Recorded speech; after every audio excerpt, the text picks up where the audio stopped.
Hello again guys and welcome back po sa ating channel. So last time, ang i-share ko po sa inyo is ang mga tips na mas applicable or talagang applicable sa mga patients especially or particularly ay sa mga CKD patients. Ayan.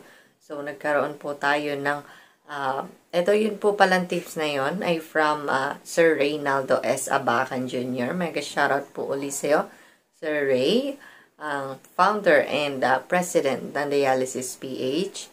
And ayun, tinalakay po natin yung 17 tips po yun na talagang malaki ang may tulong sa ating mga CKD patients, lalo sa ating mga dialysis patients kapag pupunta ng dialysis centers and halimbawa magpapa-check up or magpapa-laboratory. Ayan.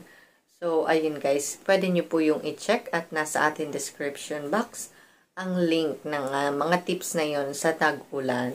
So, narito po muli ako para magbahagi sa inyo ng ilang kaalaman. Gayun din po ang ilang experiences ko na kaugnay rito. So, unahin na po natin sa mga healthy tao muna tayo or yung mga walang nararamdaman. Di gaya ko na isang dialysis patient na. So, ano ba muna yung potassium? So, ang potassium po ay isang component or isa siyang chemical sa ating dugo. So, marami po kasi yung ginagampanan. Marami din yan trabaho at napaka-importante niya. Lalo-lalo po sa ating puso at sa ating mga muscle. Ayan, so mamaya po masasabi ko or sasabihin ko po sa inyo ang mga nangyayari kapag tumataas or bumababa ang potassium ng isang tao. Okay. So, sa isang normal or healthy na tao, ay karaniwan po, bumababa ang potassium, ay ang nangyayari po is nanghihina siya, nahihilo, ganyan po. At bumibilis po yung tibok ng puso. Ayun. So, bakit bumababa ang potassium ng isang tao? Maaari pong nasisira ang ating kidney. Ayan. Or may iba pa pong karamdaman or nagkakaroon tayo ng sinasabing hypokalemia. Yung pagka mababa, masyado nung mababa ang ating potassium, ay pwede na po siyang, or minsan tinatawag siya ng doktor na hypokalemia, or mababa po talaga yung potassium. May mga pampataas tayo dyan, mga natural po talaga. Katulad ng mga prutas, especially po yung saging, patatas. Ayan, yan lang po kasi yung mga pangkaraniwan na pwede natin kainin dito sa Pinas or dito sa Pilipinas. Or avocado, ayan. Tapos ay mga, ayun, pwede po kayo mag-search ng maraming makakapagpataas ng inyong potassium. Ayun. So, sa mga dialysis patient naman na kagaya ko, kasi ako may na-experience din ako. At hindi po gaya ng ibang dialysis patient, iba po yung experience ko. Kasi sa iba pong dialysis patient, karaniwan, is ang problema nila is mataas nga yung potassium. Kaya hindi sila makapangain ng mga prutas. Ayan. So, sa akin po, baligtad. Yung po potassium ko naman is mababa siya. Hindi ko alam kung bakit, pero araw-araw po nagsasaging ako, 2 saging, 3 saging sa isang araw. Tapos po nagmamansanas pa po ako sa gabi. Tapos po ang ulam ko ay may patatas din po. Tapos yung mga iba pang gulay, syempre, especially ang malunggay. Pero yun pong ang akin pong potassium is talaga siyang, bumababa talaga siya. Hindi ko siya mapanormal. So, normal po kasi is 3.8. Ang akin po is 3.5 lang, 3.6, minsan 3.2. Ayun, pagka nasa 3.2 na, kung ano-ano na po yung nararamdaman ko. Unang-una na nararamdaman ko po, guys, is palpitation. Ayun, kapag po kumakabog na yung puso ko, habang nakahiga kahit walang ginagawa, bigla na lang siya magpapalpitate. Ayun, isa po yung sign na baka bumababa ang iyong potassium. Okay? So, ang padalawa pa po, guys, is yung pong sa bisig or yung sa binti ko. Masasakit po yung kalamnan. Sa muscle, ayun, may kinalaman din po yung potassium dyan. Kasi po kapag bumababa ang potassium, talagang naninigas or yung mga litid na aapektuhan kapag mababa po yung potassium. Sumasakit talaga siya. Yung pakiramdam na parang ang layo-layo ng nilakad mo at pagod na yung pinti mo ay ngalay na. Pero hindi naman po ako naglakad at nakahiga lang or pagkagising po talaga is gano'n na masakit na po siya talaga. Hindi yung buto yung masakit, kundi yung laman. Tapos po, masakit po siya kapag inilalakad.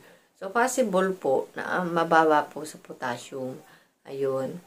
So, ang isa pa na nararamdaman ko kapag bumababa po ang potassium is panghihina. Sobrang low energy po. Pag nagsabay-sabay yung tatlong yun, ayun. Saka pa po yun magti-trigger ng high blood pressure. Ayun, sa akin po. So, talagang dapat minsan po nangyari na yun sa akin itong nakaraang week na matagal ako nagpahinga ng YouTube. So, ayun po, nagprutas lang po ako everyday. Tapos po ay gulay, tapos patatas, ayan. Saging, syempre, maraming saging. Araw-araw saging, kada kakain saging, ayan. Pagkatapos kumain saging, kasi papataas po yun talaga ng potassium. Mabilis po siya makapagpataas ng potassium. Ang maganda pa nga po guys daw na ating kainin para tumaas agad ang potassium kung kailangan is yung medyo hilaw pa na saging. Ayun po yung ang tawag po nila is mapakla pa. Ayun, medyo maganda daw po yun. Mas mabilis makapagpataas ng potassium. Pero guys, hindi po lahat ng saging ay pwede natin kainin or pwede natin damihan. Katulad po ng saging na saba. Ayan yan po saging na saba is nakakain po ko niyan konti lang talaga kasi po matigas po siya sa tiyan. Hindi po katulad ng saging na tordan kasi yun pong saging na tordan ay malambot po talaga siya. At pwede po siyang kainin every pagkatapos kumain or bago kumain. Ayun po yung recommended na saging para sa mga dialysis patient. Yun po kasing saba is matagal po siya matunaw. Lalo na kung pinirito mo siya kasi diba minsan piniprito, banana Q or turon, ayan. So, okay lang po yan pero wag naman masyadong madami para hindi rin sumakit po ang ating tiyan. Ang pagsakit kasi ng tiyan minsan sa hindi makatunaw or yung hindi matunawan kaya sumasakit yung tiyan. Ayan. So, ayun po guys. Ang isa pa nakakapagpataas ng potassium kung meron man.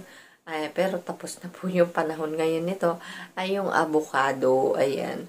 So, dati po na ngayon ako ng avocado. Kaya lang, nitong matapos na yung panahon ng avocado, ayun, hindi na ulit ako nakatikim. Siguro next year na uli.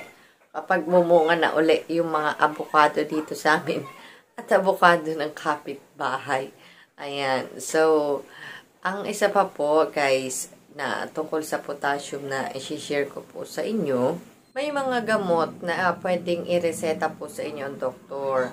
Kung mababa po ang yung potassium, pwede kayong mag-tanong or mag-ask nila. Meron po kasi dati yung Kalium Duro, yun yung aking pampataas ng potassium, pero hindi na po ako nagkaganon dati. At mas advice po sa akin ay ang natural na pagpapataas ng potassium na yun nga po ay ang pagkain ng prutas. Particularly po ay ang saging. So kapag naman po ang potassium ng isang tao ay tumataas, halos same lang din po ang mga nararamdaman. Pwede po kayong ma-high blood or palpitation din po, mabilis yung tibok ng puso or irregular, pwedeng mabagal, ganun po. Tapos po yung sa kalamnan, ayan. Sa puso po kasi yung mahihirapan kang huminga.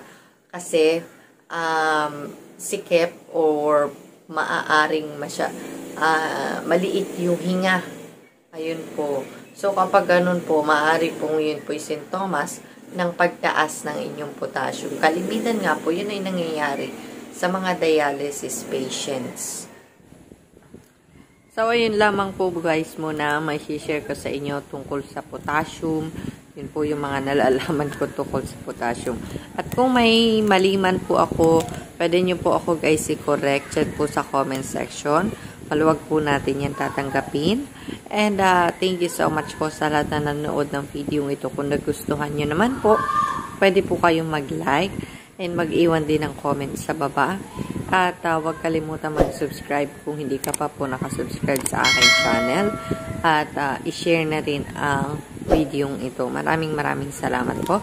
And shoutout po pala sa aking mga members and super chatters.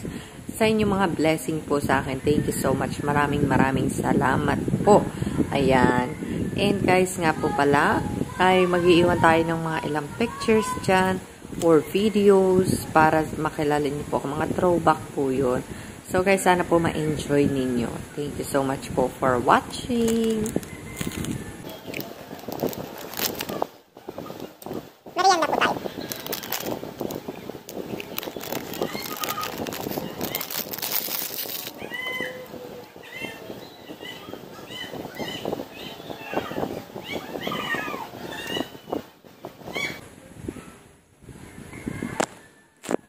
Ayan, mabilis ang tutorial muna tayo guys. So, ayan, ngayon magse-set muna tayo ng Premiere. Tuturo ko po sa inyo kung paano mag-set ng Premiere. Okay, so unang-una guys is punta muna tayo sa Google. Ayan. And then i-search po natin ang YouTube Studio. Ayan, kapag na-search natin, dito tayo sa una, studio.youtube.com. Ayan. So, habang naglo-loading, mag-intay tayo. Ayan, so nandito tayo sa dashboard. So, ito ay naka-desktop site. So, dapat kayo sa naka-desktop site ng inyong Chrome. So, punta agad tayo dito sa videos. Videos. Ayan. So, makikita niyo dyan yung uploads nyo. Okay? So, ito ang ating ipi-premiere. Ito nasa una. Shoutout PhilHealth.